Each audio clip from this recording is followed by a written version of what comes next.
श्री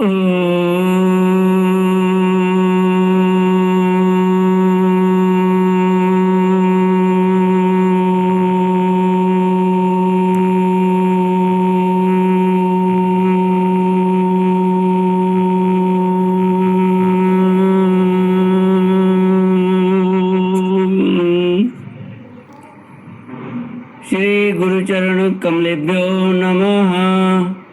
श्री गणेशाय नमः। श्री सरस्वत्यै नमः। श्री विष्णवे नमः। श्री कृष्ण गोविंद हरे मुरारी। हे नाथ नारायण वासुदेव। श्री कृष्ण गोविंद हरे मुरारे। हे नाथ नारायण वासुदेव। हे नाथ नारायण वासुदेव। हे नाथ नारायण वासुदेव। हे नाथ नारायण वासुदेव। श्री कृष्ण गोविंद हरे मुरारे। हे नाथ नारायण वासुदेव। हे नाथ नारायण वासुदेव। हे नाथ नारायण वासुदेव। श्री कृष्ण गोविंद हरे मुरारे। हे नाथ नारायण वासुदेव। ओम नमो भगवते वासुदेवाय। ओम नमो भगवते वासुदेवाय। ओम नमो भगवते वासुदेवाय। ओम नमो भगवते वासुदेवाय। ओम नमो भगवते वासुदेवाय। ओम नमो भगवते वासुदेवाय। कृष्णाय वासुदेवाय हरये परमात्मने प्रणतक्लेशनाशाय गोविन्दाय नमो नमः। कृष्णाय वासुदेवाय देवके नन्दनाय च नन्दगोपकुमाराय गोविन्दाय नमो नमः। सच्चिदानन्दरूपाय विश्वोत्पत्त्यादिहेतवे तापत्रयविनाशाय श्री कृष्णाय वयं नमः। सच्चित आनंद स्वरूप परमात्मा जो सृष्टि के उत्पत्ति पालन और संहार करता है तथा जीवों के आध्यात्मिक आदि दैविक आदि भौतिक तापों को नष्ट करने वाले हैं अर्थात जीवों के मानसिक शारीरिक और भौतिक दुखों को दूर करने वाले हैं, उन श्री कृष्ण भगवान को हम नमस्कार करते हैं। श्री कृष्ण गोविंद हरे मुरारे। हे नाथ नारायण वासुदेव। श्रीमद् भागवत एकादश स्कंद अथ त्रयोदशोऽध्याय। श्री भगवानुवाच सत्वं रजस्तम इति गुणा बुद्धेर्न चात्मनः सत्त्वेन नान्यतमो हन्यात् सत्वं सत्त्वेन चैव हि। सत्त्वात् धर्मो भवेत् वृद्धात् पुंसो मद्भक्ति लक्षणः। सात्विकोपासयात् सत्वं ततो धर्म प्रवर्तते। श्रीमद् भागवत 11वां स्कंद 13वां अध्याय।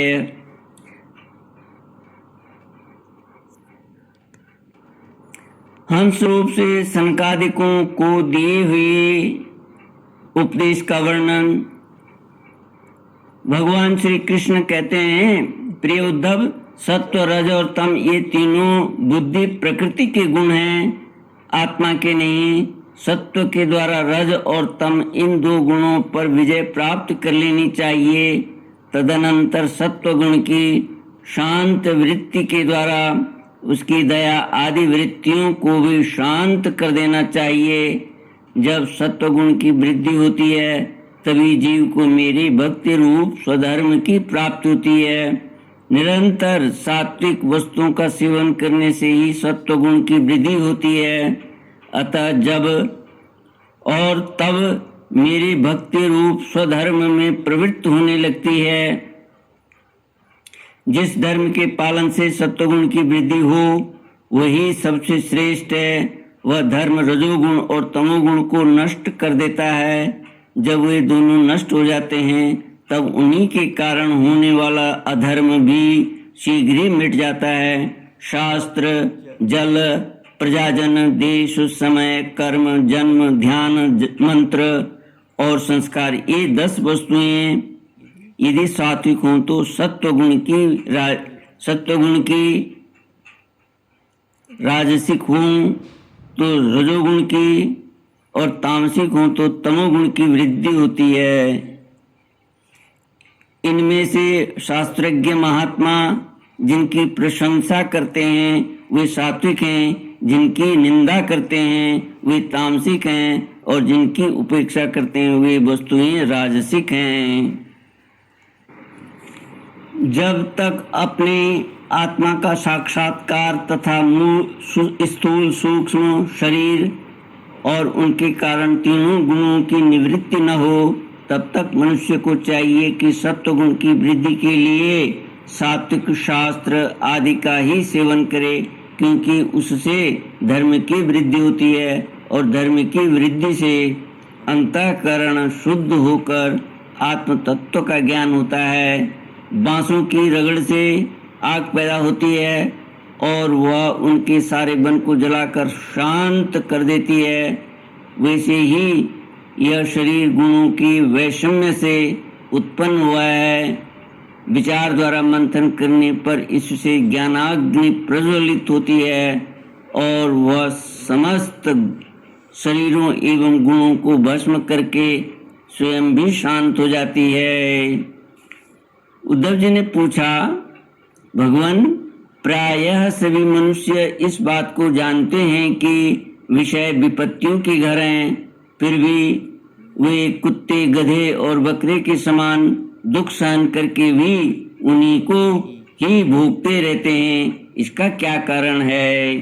श्री कृष्ण गोविंद हरे मुरारे, हे नाथ नारायण वासुदेव। भगवान श्री कृष्ण ने कहा, प्रिय उद्धव, जीव जब अज्ञानवश अपने स्वरूप को भूलकर हृदय से सूक्ष्म स्थूल आदि शरीरों में अहम बुद्धि कर बैठता है, जो कि सर्वथा भ्रम ही है, तब उसका सत्व प्रधान मन घोर रजोगुण की ओर झुक जाता है, उससे व्याप्त हो जाता है। बस जहाँ मन में रजोगुण की प्रधानता हुई कि उसमें संकल्प विकल्पों का तांता बन जाता है, अब वह विषयों का चिंतन करने लगता है और अपनी बुद्धि के द्वारा काम के फंदे में फंस जाता है, जिससे फिर छुटकारा होना बहुत ही कठिन है। अब वह अज्ञानी कामवश अनेकों प्रकार के कर्म करने लगता है और इंद्रियों के वश होकर यह जानकर भी कि इन कर्मों का अंतिम फल दुख ही है, उन्हीं को करता है। उस समय वह रजोगुण के तीव्र वेग से अत्यंत मोहित रहता है। यद्यपि विवेकी पुरुष का चित्त भी कभी कभी रजोगुण और तमोगुण के वेग से विक्षिप्त होता है, तथापि उसकी विषयों में दोष दृष्टि बनी रहती है। इसलिए वह बड़ी सावधानी से अपने चित्त को एकाग्र करने की चेष्टा करता रहता है, जिससे उसकी विषयों में आसक्ति नहीं होती। साधक को चाहिए कि आसन और प्राणवायु पर विजय प्राप्त कर अपनी शक्ति और समय के अनुसार बड़ी सावधानी से धीरे धीरे मुझ में अपना मन लगावे और इस प्रकार अभ्यास करते समय अपनी असफलता देखकर तनिक भी उबे नहीं, बल्कि और भी उत्साह से उसी में जुड़ जाए। प्रिय उद्धव, मेरे शिष्य सनकादि परम ऋषियों ने योग का यही स्वरूप बताया है कि साधक अपने मन को सब ओर से खींचकर विराट आदि में नहीं, साक्षात मुझ में ही पूर्ण रूप से लगा दे। उद्धव जी ने कहा, श्री कृष्ण, आपने जिस समय जिस रूप से सनकादि परम ऋषियों को योग का आदेश दिया था, उस रूप को मैं जानना चाहता हूँ। भगवान श्री कृष्ण ने कहा, प्रिय उद्धव, सनकादि परम ऋषियों ब्रह्मा जी के मानस पुत्र हैं। उन्होंने एक बार अपने पिता से योग की सूक्ष्म अंतिम सीमा के संबंध में इस प्रकार प्रश्न किया। सनकादि परम ऋषियों ने पूछा, पिताजी, चित्त गुणों अर्थात विषयों में घुसा ही रहता है और गुण भी चित्त की एक एक वृत्ति में प्रविष्ट रहते ही हैं, अर्थात चित्त और गुण आपस में मिले जुले ही रहते हैं। ऐसी स्थिति में जो पुरुष इस संसार सागर से पार होकर मुक्ति पद प्राप्त करना चाहता है, वह इन दोनों को एक दूसरे से अलग कैसे रख सकता है। भगवान श्री कृष्ण ने कहा, प्रिय उद्धव, यद्यपि ब्रह्मा जी सब देवताओं के शिरोमणि, स्वयंभू और प्राणियों के जन्मदाता हैं, फिर भी सनकादि परम ऋषियों के इस प्रकार पूछने पर ध्यान करके भी वे इस प्रश्न का मूल कारण न समझ सके, क्योंकि उनकी बुद्धि कर्म प्रवण थी। उद्धव, उस समय ब्रह्मा जी ने इस प्रश्न का उत्तर देने के लिए भक्ति भाव से मेरा चिंतन किया। तब मैं हंस का रूप धारण करके उनके सामने प्रकट हुआ। मुझे देखकर सनकादि ब्रह्मा जी को आगे करके मेरे पास आए और उन्होंने मेरे चरणों की वंदना करके मुझसे पूछा कि आप कौन हैं। प्रिय उद्धव, सनकादि परमार्थ तत्व के जिज्ञासु थे, इसलिए उनके पूछने पर उस समय मैंने जो कुछ कहा वह तुम मुझसे सुनो। ब्राह्मणों, यदि परमार्थ रूप वस्तु नानत्व से सर्वथा रहित है,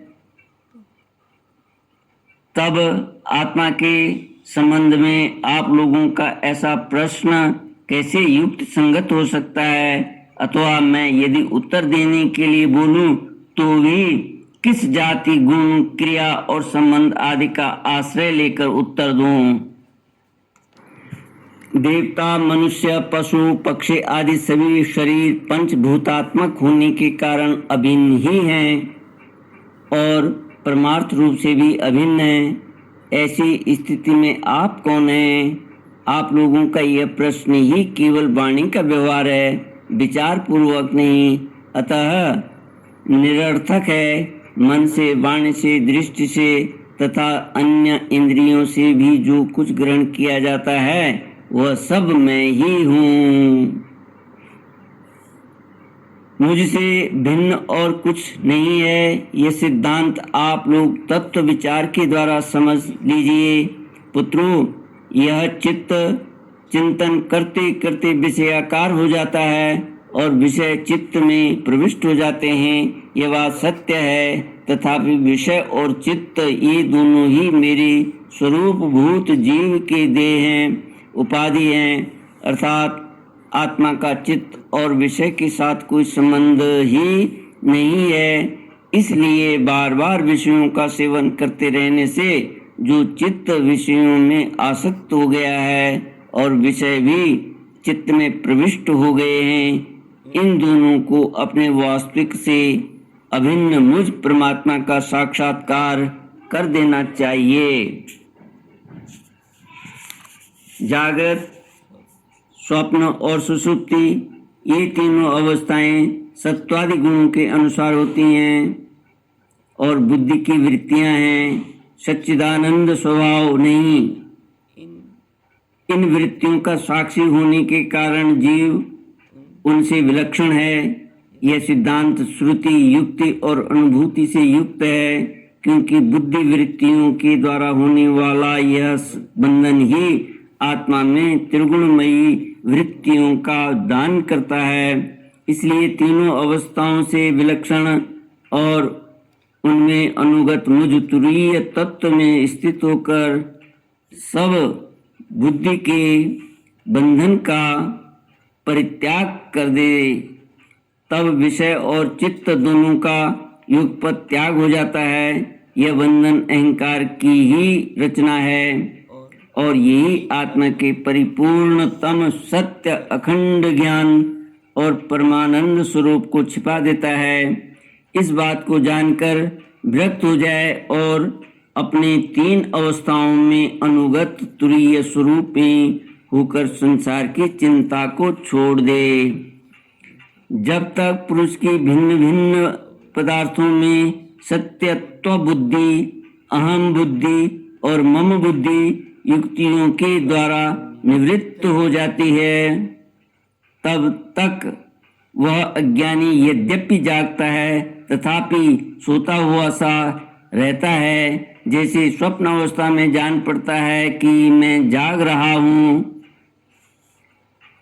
आत्मा से अन्य देह यदि प्रतीयमान नाम रूपात्मक प्रपंच का कुछ भी अस्तित्व नहीं है, इसलिए उनके कारण होने वाले वर्णाश्रम आदि भेद, स्वर्ग आदि फल और उनके कारणभूत कर्म, ये सब के सब इस आत्मा के लिए वैसे ही मिथ्या हैं जैसे स्वप्न दर्शी पुरुष के द्वारा देखे हुए सब के सब पदार्थ।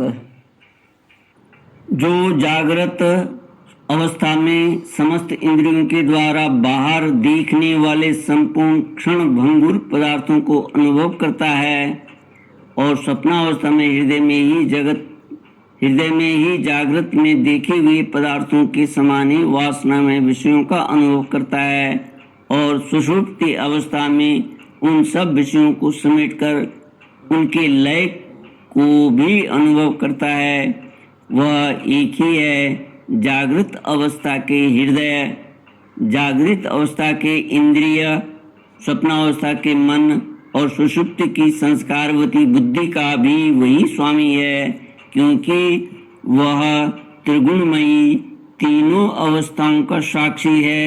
जिस मैंने स्वप्न देखा, जो मैं सोया वही मैं जाग रहा हूँ, इस स्मृति के बल पर एक ही आत्मा का समस्त अवस्थाओं में होना सिद्ध होता है। ऐसा विचार कर मन की ये तीनों अवस्थाएं गुणों के द्वारा मेरी माया से मेरे अंश स्वरूप जीव में कल्पित की गई है और आत्मा में ये नितांत सत्य हैं, ऐसा निश्चय करके तुम लोग अनुमान सत्य पुरुषों द्वारा दिए गए उपनिषदों के श्रवण और तीक्ष्ण ज्ञान खड्ग के द्वारा सकल संशयों के आधार अहंकार का छेदन करके हृदय में स्थित मुझ परमात्मा का भजन करो। यह जगत मन का विलास है, दिखने पर भी नष्ट प्राय है। अलात चक्र लुकारियों की बनीठी के समान अत्यंत चंचल है और भ्रम मात्र है, ऐसा समझो। ज्ञाता और ज्ञेय के भेद से रहित एक ज्ञान स्वरूप आत्मा ही अनेक सा प्रतीत हो रहा है। यह स्थूल शरीर, इंद्रिय और अंतःकरण रूप तीन प्रकार का विकल्प गुणों के परिणाम की रचना है और स्वप्न के समान माया का खेल है, अज्ञान से कल्पित है। इसलिए उस देहादि रूप दृश्य से दृष्टि हटाकर तृष्णा रहित इंद्रियों के व्यापार से हीन और निरीह होकर आत्मानंद के अनुभव में मग्न हो जाए। यद्यपि कभी कभी आहार आदि के समय यह देहादिक प्रपंच देखने में आता है, तथापि यह पहले ही आत्म वस्तु से अतिरिक्त और मिथ्या समझकर छोड़ा जा चुका है, इसलिए वह पुनः भ्रांति मूलक मोह उत्पन्न करने में समर्थ नहीं हो सकता। देह पात पर्यंत केवल संस्कार मात्र उसकी प्रतीति होती है। जैसे मदिरा पीकर उन्मत्त पुरुष यह नहीं देखता कि मेरे द्वारा पहना हुआ वस्त्र शरीर पर है या गिर गया है, वैसे ही सिद्ध पुरुष जिस शरीर से उसने अपने स्वरूप का साक्षात्कार किया है वह प्रारब्धवश खड़ा है, बैठा है या दैववश कहीं गया या आया है, नश्वर शरीर संबंधी इन बातों पर दृष्टि नहीं डालता। प्राण और इंद्रियों के द्वारा यह शरीर भी प्रारब्ध के अधीन है, इसलिए अपने आरंभक बनाने वाले कर्म जब तक हैं तब तक उनकी प्रतीति करता ही रहता है, परंतु आत्म वस्तु का साक्षात्कार करने वाला तथा समाधि पर्यंत योग में आरूढ़ पुरुष स्त्री पुत्र धन आदि प्रपंच के सहित उस शरीर को भी कभी स्वीकार नहीं करता, अपना नहीं मानता। जैसे जगा हुआ पुरुष स्वप्नावस्था के शरीर आदि को सनकादि ऋषियों, मैंने तुमसे जो कुछ कहा है वह सांख्य है, योग और दोनों का गोपनीय रहस्य है। मैं स्वयं भगवान हूँ, तुम लोगों को तत्व ज्ञान का उपदेश करने के लिए ही यहाँ आया हूँ, ऐसा समझो।